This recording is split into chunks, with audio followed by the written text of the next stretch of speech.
नमस्कार, आप देख रहे हैं खबर झारखंड और मैं हूं आपके साथ राजेश कुमार। दुमका के रामगढ़ थाना इलाके में एक नाबालिग बच्ची के साथ बलात्कार और उसकी हत्या कर देने का मामला सामने आया है। पुलिस ने घटनास्थल पर पहुंचकर शव को कब्जे में ले लिया।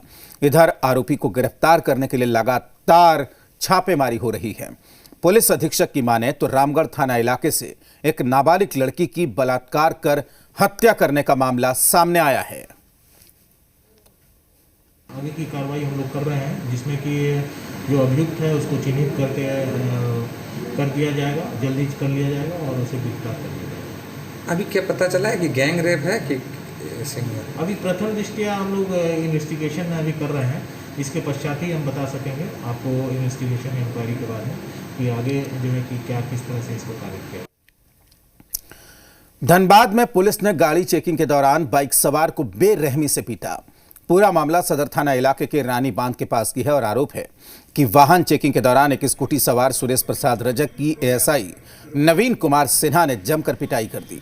इसके बाद पीड़ित सुरेश प्रसाद सदर थाना पहुंचे और पहुंचकर मामले की शिकायत वरीय अधिकारियों से की।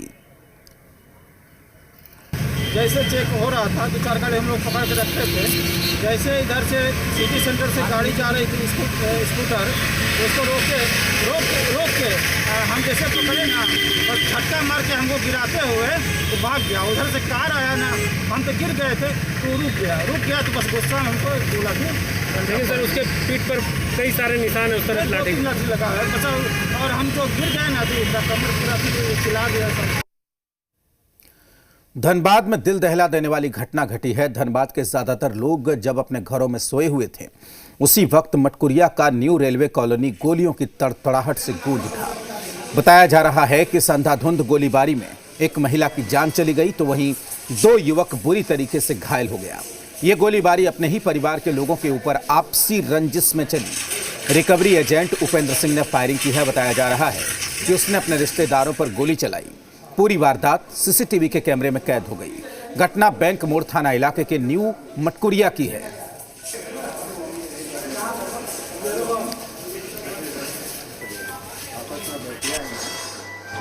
इनके द्वारा बयान लिखाया गया है कि उपेंद्र सिंह आज सुबह आया है, आपस में लड़ रहा था, ये लोग छुड़ाने आए तो इन लोगों पर वो गोली चलाया है जान मारने के नियत से, जिसमें इनके 3 लोग गहरे जख्मी।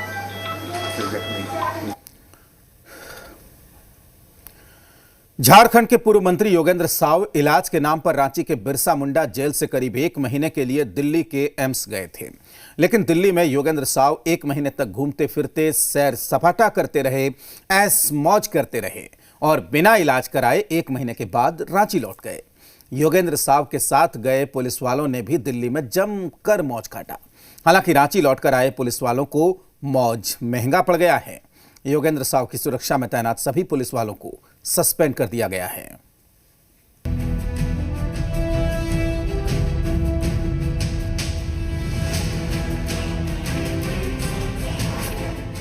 इलाज के नाम पर ऐश, ट्रीटमेंट की आड़ में दिल्ली टूर, नप गए सुरक्षा में नियुक्त पुलिसकर्मी। ये हैं पूर्व मंत्री और कांग्रेस नेता योगेंद्र साव।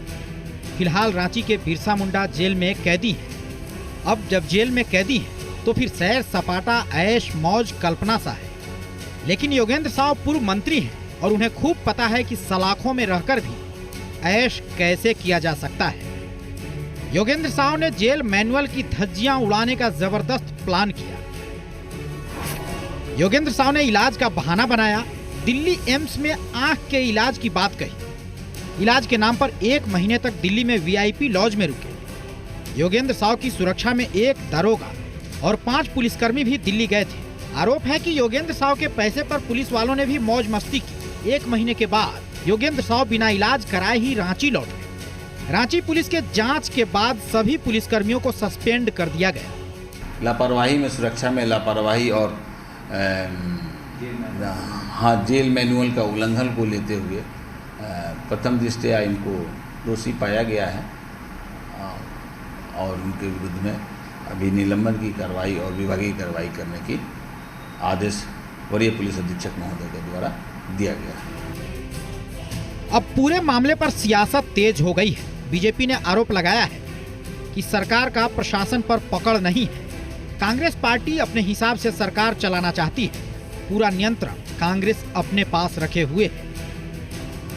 देखिए, सरकार का मुझे लगता है कि प्रशासन पे पकड़ सही नहीं है और इस प्रकार से प्रशासन के लोग किसी नेता को लेकर के 1 महीने तक दिल्ली में रहें, ऐसे और आराम करें, घूमते फिरते नजर आए, आना देखते हुए नजर आए, तब समझ सकते हैं कि प्रशासन नाम की कोई चीज नहीं झारखंड। बीजेपी के आरोप पर सत्ता पक्ष के नेताओं ने पलटवार किया। मंत्री आलमगीर आलम ने पूरी जानकारी नहीं होने की बात कहकर टाल दिया, तो मंत्री मिथिलेश ठाकुर ने कहा इलाज कराने की प्रक्रिया के तहत ही गए थे। अब वहां क्या परिस्थिति बनी, पूरा मामला जांच का विषय है। देखिए, ये अखबार के माध्यम से आज सवेरे हमने देखा है और मैं व्यक्तिगत रूप से पूरी चीज को जानकारी जब तक नहीं कर लेते उस पर टिप्पणी करना उचित नहीं होगा, इसलिए पूरा तहकीकात आज जरूर करेंगे, उसके बाद ही बताएंगे। देखिए, इलाज कराने की प्रक्रिया के तहत ही माननीय पूर्व विधायक और मंत्री एम्स में गए होंगे, बिना प्रक्रिया के नहीं गए होंगे। और आगे वहां क्या घटना हुई, किस तरह की परिस्थितियां बनी, ये जांच का विषय है और जांच में जो सामने आएगा और जो इसके लिए दोषी होंगे उन पर कार्रवाई होगी। कैसे कमल किशोर भगत किस दल के थे आप भी जानते हैं, वो दिल्ली में सैर सपाटा कर रहे थे, सजा याफ्ता थे, सरकार ने कोई कार्रवाई नहीं की थी। मीडिया आप लोगों ने दिखलाया था सब कुछ। तो यही अंतर है पिछली सरकार और इस सरकार में। कहीं कुछ अगर नजर आएगा अनियमितता तो कार्रवाई निश्चित तौर पर होगी, जो जिम्मेवार होंगे उन पर कार्रवाई। पूर्व मंत्री योगेंद्र साव की सुरक्षा में दिल्ली गए सभी पुलिसकर्मियों को सस्पेंड कर दिया गया है, लेकिन योगेंद्र साव की मनमानी पर क्या कार्रवाई होगी देखना होगा। चंदन, जी मीडिया, रांची।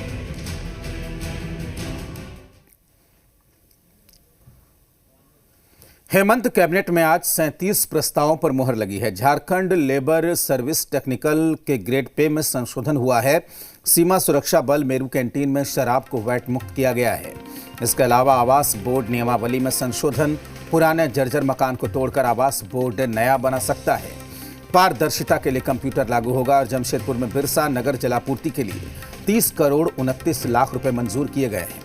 सोना सोबरन धोती साड़ी वितरण योजना शुरू करने की स्वीकृति दी गई है, जबकि रांची स्मार्ट सिटी क्षेत्र में भूमि आवंटन नियमावली 2019 में संशोधन, लॉकडाउन पीरियड में वाहन चालकों को टैक्स में छूट दिया गया है।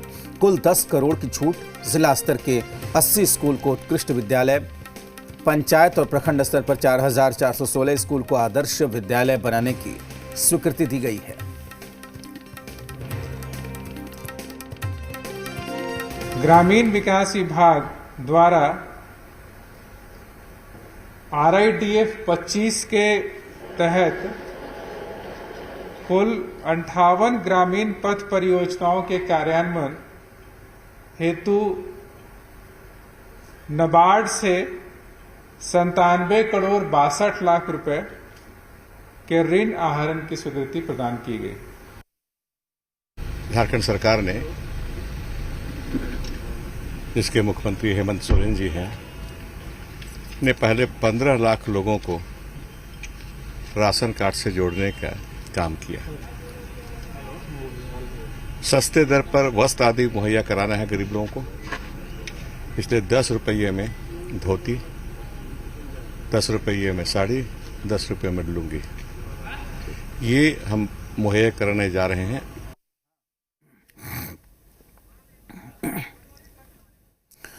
केंद्र ने झारखंड सरकार पर डीवीसी के बकाये को वसूलने की कार्रवाई शुरू कर दी है। झारखंड पर बिजली बकाये का 1417 करोड़ रुपए केंद्र ने काट लिया और कार्रवाई के तहत आरबीआई खाते से जमा 1417 करोड़ रुपए की पहली किस्त काट ली गई है। राज्य सरकार पर डीवीसी का 5608 करोड़ रुपए बकाया है और इस मामले पर सूबे में सियासत भी तेज हो गई है।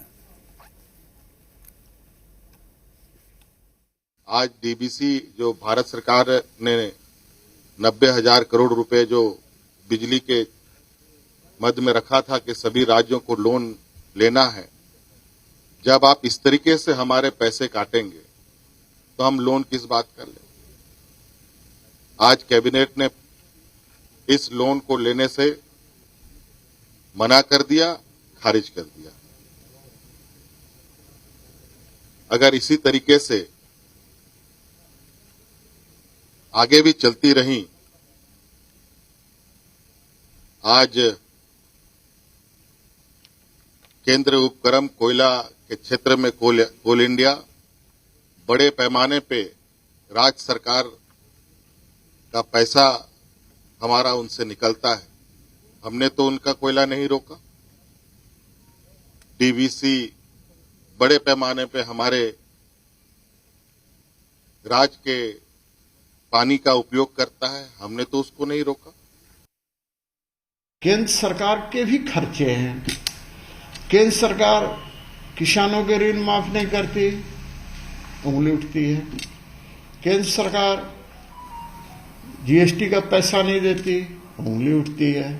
राज्य सरकार काम नहीं करती, राज्य सरकार पैसा का मुनार होती है। तो पैसा केंद्र को भी चाहिए, राज्य को भी चाहिए। और वैसे जितने संस्थान हैं जिनसे राज्य सरकार बिजली खरीदती है, उनको भी पैसे की जरूरत है। तो इस प्रकार से आपस में समन्वय बना करके चलने की जरूरत है।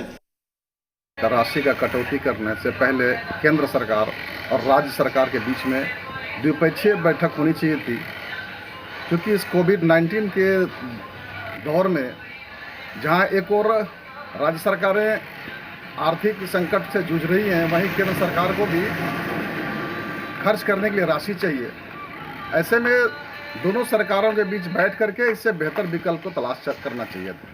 केंद्र सरकार पूरी तरह से तानाशाही पर उतर आई है, हिटलरशाही पर उतर आई है और बौखला गई है। यहाँ से सत्ता छीनने का इन्हें अभी तक बहुत बड़ा इन्हें झटका लगा है कि झारखंड को लूटने का इनका जो सपना था वो तार-तार हो गया। और आज झारखंड की सरकार को कमजोर करना, झारखंड की जनता के हक और अधिकार को मारकर लोगों के सामने ये साबित करना चाहती है, जनता के सामने ये साबित करना चाहती है कि झारखंड की सरकार कमजोर है। हम ऐसे कारनामों से डरने वाले नहीं हैं। वक्त एक छोटे से ब्रेक का है, जल्द लौटते हैं।